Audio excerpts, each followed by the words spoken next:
welcome back to another video. This really popped when I saw it. That to me is a monster increase. Again, this book got hot. This book is ready to go higher. So let's jump right into it. We are back today with another statue review from Diamond Select Toys. Without further ado, let's get into the review.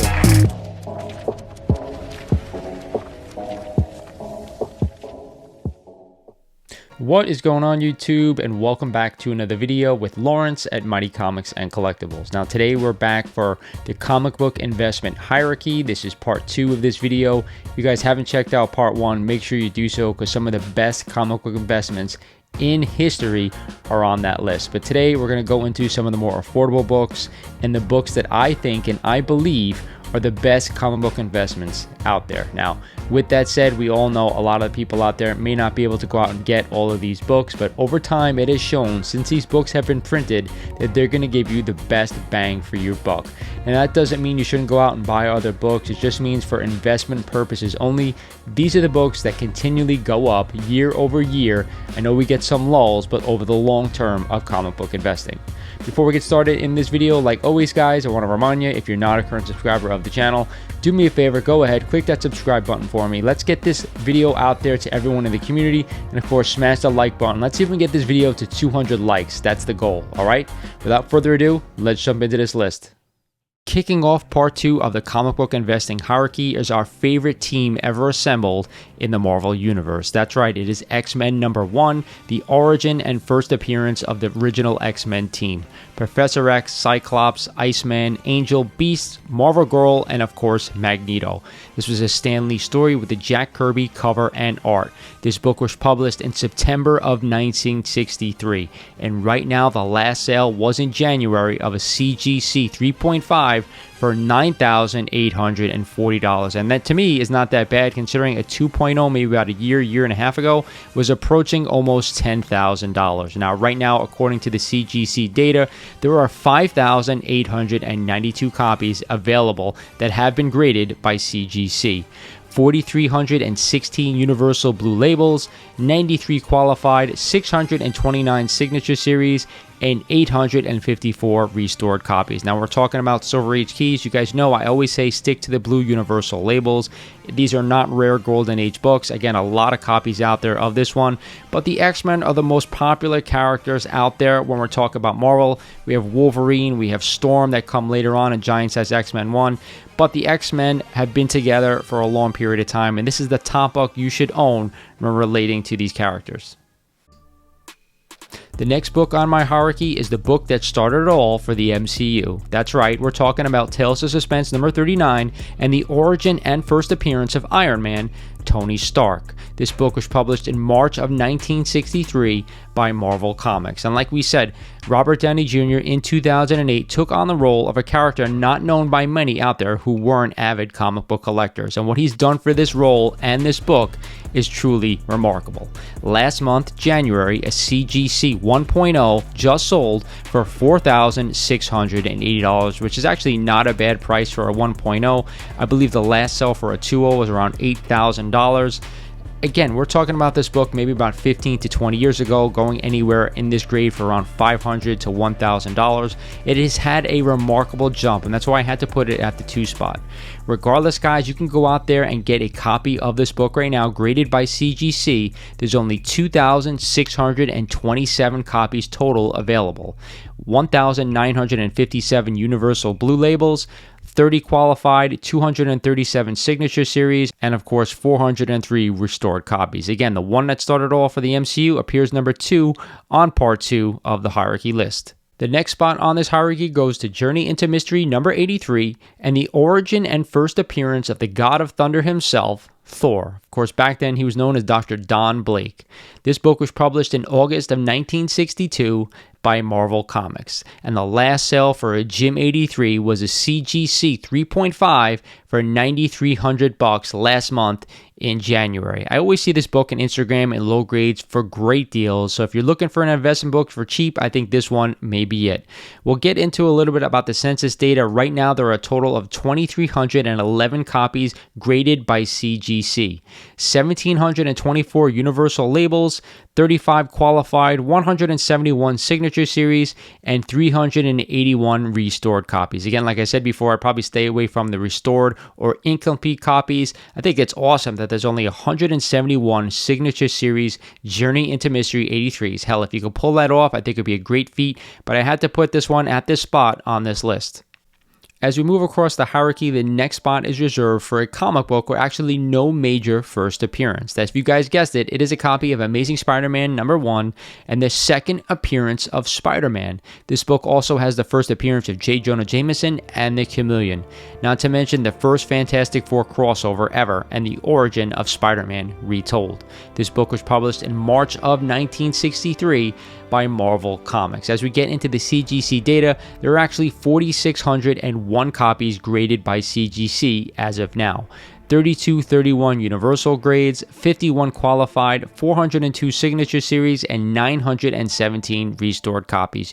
You guys know, if you watch my channel religiously, this is the only book I have in my collection that is incomplete. It's missing the back cover, but I didn't feel like I needed to spend a ton of money to have this one in the collection.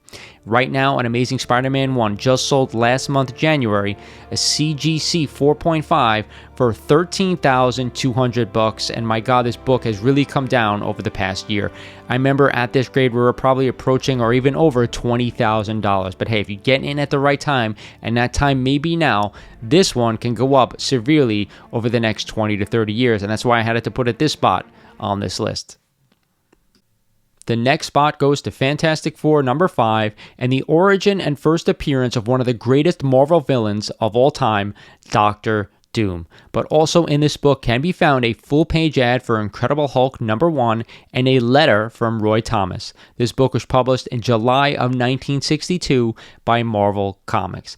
And last month there was a sale for an FF5 at a CGC 4.5 for only $9,600. This book has really taken a beating over the past couple of months. I remember I bought a 2.5 raw grade that I graded, came back a 3.0. I paid $7,500 for it, and right now a 3.0 I think is going for only $6,000. This might be a great spot to get into this book right now, considering he may be showing up soon in the MCU. As we get into the CGC census data, right now there are only 2,148 copies graded by CGC, 1,702 blue universal grades, 32 qualified, 145 signature series, and 269 restored copies. Again, if we're talking about villains, this one has to be at the top of the totem pole of this hierarchy. One of the best that has ever done it, Dr. Doom. As we move down the hierarchy list, we get our first DC book of this video. It is a copy of Showcase #22 and the origin and first appearance of the Silver Age Green Lantern, Hal Jordan. This is also the first appearance of Abin Sur and Carol Ferris. This book was published in September of 1959 by DC Comics. Right now, the last sale for a Showcase 22, believe it or not, was only $4,654 for a CGC 4.0. I'm not sure why this book really hasn't gotten the love it deserves. As we get into the CGC census data, you can see that there's only 1,310 copies graded by CGC, an incredibly low number. 1,083 universal grade, 8 qualified, 28 signature series, and 191 restored copies. Again, if you're a Green Lantern fan and a DC fan, and you're willing to hold on to this book for the next 20 to 30 years, we can get a monumental jump once we see the Green Lanterns in their own show, according to James Gunn. The next spot on this list goes to a super rare book and our first Copper Age book of the list. We're talking about Teenage Mutant Ninja Turtles #1 and the origin and first appearance of the Teenage Mutant Ninja Turtles. This is also the first appearance of Splinter and Shredder, and this book has a wraparound cover. It was published in 1984 by Mirage Studios, and right now a CGC 8.0 just sold last month for $18,000. I know this book is super expensive once we get over the 9.0 range, but if you guys don't know, there are only 3,000 first print copies that were ever printed, and CGC says there's only 1,158 graded by them. 956 universal grades, 11 qualified, 134 signature series, and 57 restored copies. Now we're talking about only a third that are graded, that 3,000 has ever been printed, Believe it or not, I'm not sure if I believe that number or not. It seems like there'd be more out there. Regardless, again, when we're talking about a super rare book, I had to put it at that spot. I know TMNT is beloved by many people out there in the collecting community, myself included, so I had to put it at this spot. The next spot on this list is reserved for the most popular book in our community. It is a copy of Incredible Hulk number 181 and the first full appearance of Wolverine, James Logan Howlett.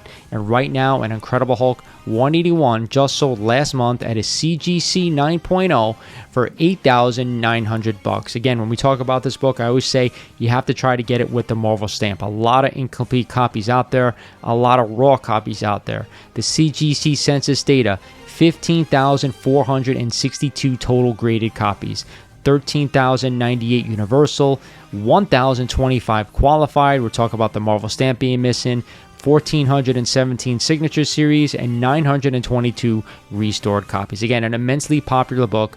I was speaking with someone the other day. This book will always be available to be purchased, but you'll always have people looking to buy it, so keep that in mind. If you buy this book in high grade, complete with the Marvel stamp, I think down the line when we get Wolverine in the MCU and 20 to 30 years down the line, you don't know where this book can go. Keep it in mind, there are a lot of copies out there, but this character is very beloved.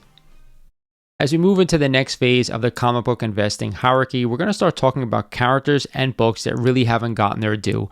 The books have gone up a little bit over the past couple of years, but really haven't gotten the big jump that we've all been waiting for. But if you're willing to hold on to these books for the next 20 to 30 years, I believe you're going to get the best bang for your buck. And we're going to start talking first about a copy of Daredevil #1 and the origin and first appearance of Daredevil, Matt Murdock. But there's also two other major characters' first appearance in this book. First appearance of Karen Page and the first appearance of Foggy Nelson. This book was published in April of 1964 by Marvel Comics. Now we're talking about Daredevil 1. The last sale was a CGC 6.0 last month for $5,322. Now we know we saw Matt Murdock in Spider-Man No Way Home. We saw Daredevil finally in the MCU in the She-Hulk series, and now we're going to get him in his own Disney Plus show in the next couple of years, which I am super happy about. As we get into the CGC census data, we're talking a total copy graded by CGC of 5,918 copies. 4789 universal grade, 67 qualified, 541 signature series, and 521 restored copies. Again, if you were looking to get a book on the cheap, a nice Silver Age grill of a major Marvel character, this is it, but I'd be willing to hold this one for a long time to get the best bang for your buck. The next book on this list probably has the worst cover appearance of a major character ever in comic book history. If you guys haven't guessed it, it's a copy of Strange Tales number 110 and the first appearance of Doctor Strange. Not only that, this is the first appearance of the Ancient One, Nightmare, Wong, and the first Paste Pot Pete. This book was published in July of 1963 by Marvel Comics. And right now, a Strange Tales number 110 will run you a CGC 6.5 for $7,000, which is not bad considering this is a mid to high grade copy of this book. But how popular is Doctor Strange? He's vastly popular, and this book at high grade only to be at $7,000, it's got to be because of the cover. Now, as we get into the census data, there are 2,244 copies total that have been graded by CGC. 1,917 universal blue labels, 20 qualified, 160 signature series, and 147 restored copies. This book should be a lot higher, but because of this cover, I don't know why people out there don't want to go ahead and buy this book. But either way, I had to put it at this spot because I believe long-term Doctor Strange is immensely popular, and the more he goes on in the MCU, I believe this book will grow. The next spot goes to the most undervalued key on this list. It is a copy of Avengers #1 and the origin and first appearance of the Avengers. This book was published in September of 1963 by Marvel Comics. As we get into the CGC data, there are 5,138 copies graded by CGC. 3,804 universal blue label, 74 qualified, 505 signature series, and 755 restored copies. When we talk about cheap and undervalued, Avengers #1 at a CGC 4.0 just sold last month for only $4,400. So you're going to ask me, why is it on this list? Because I believe this book is undervalued, and I do think it will continue to go up as we get down the line for the next 20 to 30 years. As these other books become unattainable, you're going to see people flock to the first appearance of the Avengers. At least that's my opinion. I want to own this book for the long term, and that's why I put it at this spot on the list. As we move down in the comic book hierarchy, we're going to talk about a book that has probably had the biggest drop in value over the past couple of years. We're talking about Fantastic Four number 48 and the first appearance of the Silver Surfer and a cameo of Galactus. This book was published in March of 1966 by Marvel Comics. Now, of course, an FF48 at a CGC 6.5 just sold for a measly only $2,106. At that grade a couple of years back, we're talking about almost a $5,000 book. This book has gotten crushed. And as we get into the CGC data, maybe we find out why. There are 8,876 copies graded by CGC. 7,539 universal grade, 125 qualified books, 670 signature series, and 542 restored copies. So that maybe gives us an inkling on why this book has dropped so much. A lot of copies out there. Regardless, guys, I think now's a great time to pick this book up, considering the Silver Surfer is rumored to come to the MCU. And if you're willing to hold on to this book for the next 20 years, I guarantee it's going to go up. The next book we're going to talk about, we're going to head into the Bronze Age, and we're going to talk about Giant Size X-Men number 1 and the first appearance of the new X-Men team. Storm, Nightcrawler, Colossus, Thunderbird, and of course this is the second full appearance of Wolverine. This book was published in summer of 1975 by Marvel Comics and features probably one of the most popular comic book teams that has ever been assembled. And right now, a Giant Size X-Men 1 in a CGC 9.2 is only going for $6,600. This book has also taken a massive hit over the years. I know there are a ton of copies available as we get into the CGC data. 12,395 copies are graded by CGC. 11,157 universal grade, 22 qualified, 830 signature series, and 386 restored copies. I will say this when we're talking about this book. If I want to own this book, I want to own it in high grade, only for the fact that it is really hard to find because it is a square bound book and a white copy, believe it or not. So if you're going to buy this book and you want to hold it for the long term for an investment purposes, I would suggest buying a nice high grade copy. If you just want to own the book just to have in the collection, you could buy any grade you want. Regardless though, for investments, definitely a high grade is where you want to be. We're going to stay in the Bronze Age for our next book. It is a copy of Amazing Spider-Man number 129 and the first appearance of the Punisher, Frank Castle. But not only that, it's the first appearance of the Jackal. This book was published in February of 1974 by Marvel Comics and boasts one of the most famous and iconic covers of all time.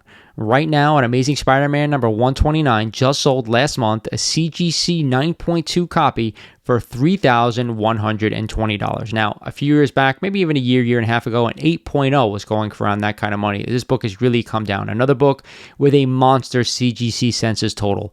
16,205 total graded by CGC.